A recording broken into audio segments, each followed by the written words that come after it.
چند وہ دعائیں جو صبح و شام کی ہیں، عام طور پر روزانہ پڑھ سکتے آدمی، اور ان کے پڑھنے سے نام اعمال کے شروع میں اور نام اعمال کے اخیر میں نیکی لکھی جا سکتی ہے۔ وہ دعائیں بھی سن لیں۔ ابو ہریرہ رضی اللہ عنہ نے روایت کی، اس کو امام نسائی نے اور ابن حبان نے اس کو روایت کیا کہ ابو ہریرہ رضی اللہ عنہ فرماتے ہیں کہ نبی علیہ الصلوۃ والسلام نے فرمایا کہ جب بندہ سونے کے لیے اپنے بستر پر آئے اور یہ دعا پڑھے، لا الہ الا اللہ وحدہ لا شریک لہ لہ الملک ولہ الحمد وہو علی کل شیء قدیر ولا حول ولا قوۃ الا باللہ العلی العظیم سبحان اللہ والحمد للہ، غفرت لہ ذنوبہ او خطایاہ، اس دعا کے پڑھنے سے اس بندے کے گناہ اور خطائیں معاف کر دی جاتی ہیں۔ وَإِن كَانَتْ مِثْلَ زَبَدِ الْبَحْرِ، وفی روایہ وَلَوْ كَانَتْ أَكْثَرَ مِنْ زَبَدِ الْبَحْرِ، اگرچہ اس کے گناہ سمندر کی جھاگ کے برابر کیوں نہ ہوں، اور ایک روایت میں ہے کہ سمندر کی جھاگ سے بھی زیادہ ہوں گے، پھر بھی اس کے گناہ معاف کر دیے جائیں گے۔ تو اب اس دعا کو پڑھنا زندگی کا معمول بنا لیں۔ کس قدر آسان ہے اللہ رب العزت کی نعمتوں کو لینا۔ چنانچہ ایک دوسرا عمل بھی ہے، وہ بھی لیٹتے وقت کیا جاتا ہے۔ یک نہ شد دو شد، ایک نہیں بلکہ دو عمل۔ چنانچہ ابو سعید خدری رضی اللہ تعالیٰ عنہ روایت کرتے ہیں، کنز المال میں یہ حدیث مبارکہ ہے کہ جب کوئی بندہ لیٹنے کے لیے اپنے بستر پہ آئے اور پڑھے استغفر اللہ الذی لا الہ الا هو الحی القیوم واتوب الیہ 3 مرات، 3 مرتبہ یہ پڑھ لے، غفرت لہ ذنوبہ، اس کے گناہ معاف ہو جاتے ہیں۔ وَإِن كَانَتْ مِثْلَ زَبَدِ الْبَحْرِ، اگرچہ وہ سمندر کی جھاگ کے برابر ہوں۔ وَإِن كَانَتْ عَدَدَ وَرَقِ الشَّجَرِ، اگرچہ ساری دنیا کے درختوں کے پتوں کے برابر ہوں۔ وَإِن كَانَتْ عَدَدَ رَمْلٍ عَالِجٍ، اگرچہ ساری دنیا کی ریت کے ذرات کے برابر کیوں نہ ہوں، اللہ سب کو معاف فرما دیتے۔ اللہ اکبر کبیرہ، وہ کتنا کریم پروردگار ہے کہ جس نے اپنے بندوں کو بخشنے کے لیے کیا کیا آسانیاں پیدا کر دی ہیں کہ 3 مرتبہ یہ استغفار پڑھ کر انسان کے سارے گناہ معاف ہونے کی بشارتیں۔ اور اب ہمیں یہ احساس ہوگا کہ ہم کتنے نالائق ہیں اور کتنے بے وقوف ہیں کہ زندگی کا اتنا عرصہ ان دعاؤں کو پڑھے بغیر ہم نے گزار دیا۔ ان پیراللڈ لاس، بہت بڑا نقصان کر لیا۔ ہمیں واقعی اس پہ بہت شرمندہ ہونا چاہیے اللہ کے سامنے، اور بہت افسوس کرنا چاہیے، اور آئندہ اس چیز کی امپورٹنس کو دل میں بٹھا کے ان اعمال کو باقاعدگی سے کرنے کا اہتمام کرنا چاہیے۔ اچھا، یہ دعائیں تو 2 ایسی تھیں کہ لیٹتے وقت بندے نے پڑھ لی، تو اس کا مطلب یہ کہ جو صفحہ زندگی ہوگا اس کے آخر پر اچھائی لکھی ہوئی ہوگی۔ اب جب انسان کی آنکھ کھلتی ہے تو زندگی کے صفحے کی ابتدا ہوتی ہے، اس وقت کی بھی دعائیں بتائی گئیں۔ چنانچہ نبی علیہ الصلوۃ والسلام نے ارشاد فرمایا کہ جو بندہ بیدار ہو اور بیدار ہوتے وقت وہ یہ پڑھے، لا الہ الا اللہ وحدہ لا شریک لہ،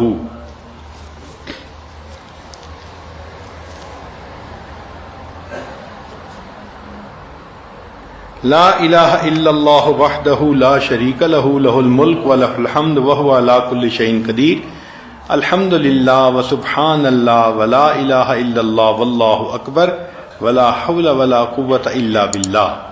ثم قال اللہم اغفر لی یعنی جو بندہ صبح اٹھے اور یہ دعا پڑھے اور اس کے بعد کہے اللہم اغفر لی، اللہ میری مغفرت فرما دے، تو اللہ رب العزت اس پر اس بندے کی مغفرت فرما دیتے ہیں۔ بلکہ اس کے بعد فَإِن تَوَضَّأَ ثُمَّ صَلَّى قُبِلَتْ صَلَاتُهُ، اس دعا کے پڑھنے کی یہ خوبی یہ بھی ہے کہ اگر اس کے بعد اس نے وضو کیا اور فجر کی نماز پڑھی تو اللہ اس کی نماز کو بھی قبول فرما لیتے ہیں۔ تو دیکھیں، نام اعمال کے شروع میں بھی آپ نیکیاں لکھوا سکتی ہیں، اور عجیب مزے کی بات کہ درمیان میں بھی، نیند کے درمیان میں جب بندہ کروٹ لیتا ہے تو کئی مرتبہ آنکھ کھلتی ہے، تو جب آنکھ کھلتی ہے تو اس وقت بھی کچھ پڑھنے کے الفاظ ہیں، اگر ان الفاظ کو پڑھ لیں تو اس پر بھی اللہ رب العزت کی طرف سے مغفرت،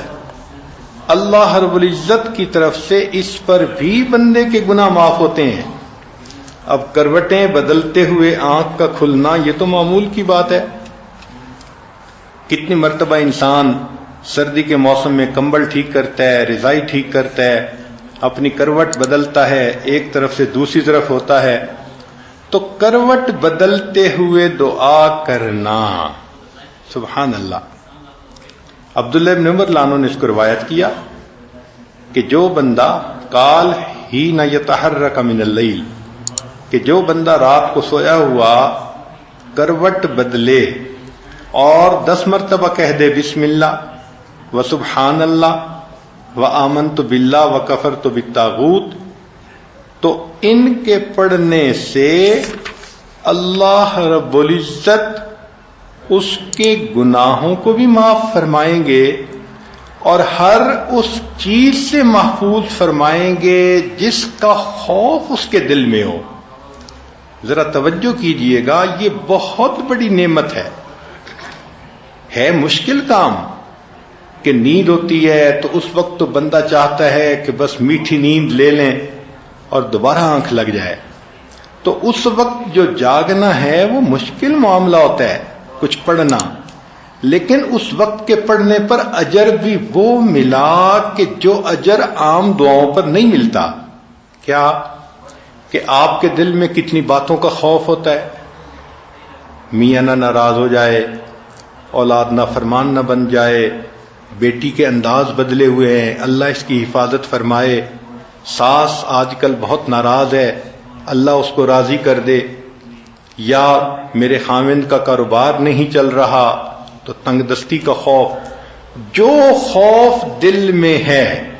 یا فلاں مجھ سے بہت حسد کرتی ہے وہ مجھے کوئی نقصان نہ پہنچا دے، یا ہمارے گھر میں چور نہ آ جائیں، ڈاکو نہ آ جائیں، عزت کے لٹیرے نہ آ جائیں، یہ کتنا قسم کا خوف ہوتا ہے۔ تو حدیث پاک میں فرمایا کہ کروٹ بدلتے ہوئے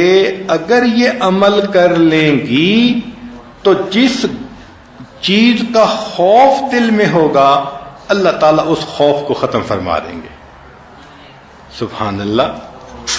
کتنی بڑی نعمت اللہ رب العزت نے عطا فرما دی کہ کروٹ لینے پر وہ نعمت مل گئی کہ سارے گناہ ہی اللہ نے معاف کر دیے، اور جو خوف دل میں لگا ہوا تھا اللہ رب العزت نے وہ خوف بھی دل سے نکال دیا۔ لمبی چوڑی اپنی تسبیحات کرنے کی بجائے ہم وہ کام کیوں نہ کریں جو اللہ کے حبیب صلی اللہ علیہ وسلم نے بتلایا کہ جس پر گناہ معاف ہوتے ہیں۔ چنانچہ حدیث مبارکہ میں آتا ہے دوسرا عمل کروٹ لیتے ہوئے، اس کو انس رضی اللہ عنہ نے روایت کیا اور ابن سنی نے اپنی کتاب میں اس کو نقل کیا۔ فرماتے ہیں کہ جب کوئی بندہ دائیں یا بائیں کروٹ لے، ثم یقول، پھر کہے اشہد ان لا الہ الا اللہ وحدہ لا شریک لہ لہ الملک ولہ الحمد یحیی ویمیت وہو حی لا یموت بیدہ الخیر وہو علی کل شیء قدیر، تو جو بندہ کروٹ لیتے ہوئے یہ کہتا ہے یقول اللہ عز وجل للملائکہ، اللہ رب العزت ملائکہ سے فرماتے ہیں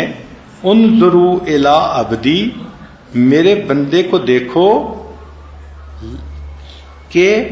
اس وقت بھی یہ مجھے نہیں بھولا، لا ینسنی فی ھذا الوقت اشہدکم انی قد رحمتہ، میں فرشتوں تمہیں گواہ بناتا ہوں کہ میں نے ان پر رحمت فرما دی، وغفرت لہ، اور میں نے اس بندے کی مغفرت فرما دی۔ سبحان اللہ، کروٹ لیتے ہوئے ایک مرتبہ پڑھنے پر اللہ فرشتوں کو گواہ بناتے ہیں کہ میں نے اس بندے کے گناہوں کی مغفرت فرما دی۔ اللہ اکبر کبیرہ۔ تو یہ تو اللہ رب العزت کا کرم ہے اور احسان ہے کہ رب کریم نے ہمارے لیے اس طرح راستے کھول دیے کہ ہم آسانی سے اپنے گناہوں کی مغفرت کروا سکتے ہیں۔ اور اب دو باتیں اور ہیں، مختصر سن لیجئے کہ اس کو طبرانی نے روایت کیا، حضرت معاذ رضی اللہ عنہ اس کے راوی ہیں، فرماتے ہیں کہ جو بندہ اللہ رب العزت سے اس حال میں ملے کہ وہ اللہ سے حسن ظن رکھتا ہو، مغفرت کی امید رکھتا ہو،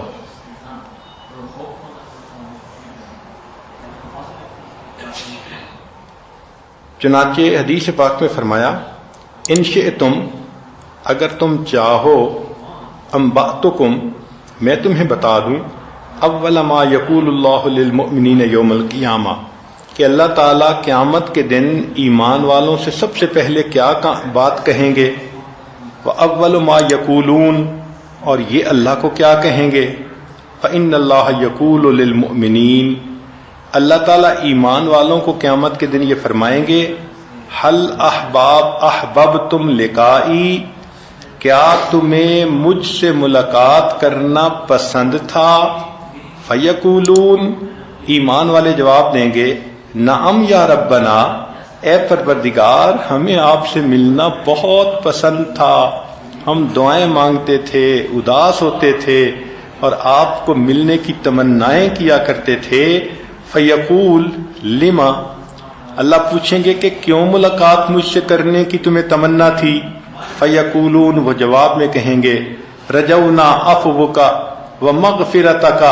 اللہ ہمیں آپ سے مغفرت اور معافی کی امید تھی، فیقول، اللہ فرمائیں گے، فقد اوجبت لکم عفوی ومغفرتی، میں نے اپنے عفو اور مغفرت کو تم پر واجب کر دیا۔ سبحان اللہ۔ جو بندہ اللہ سے حسن ظن رکھے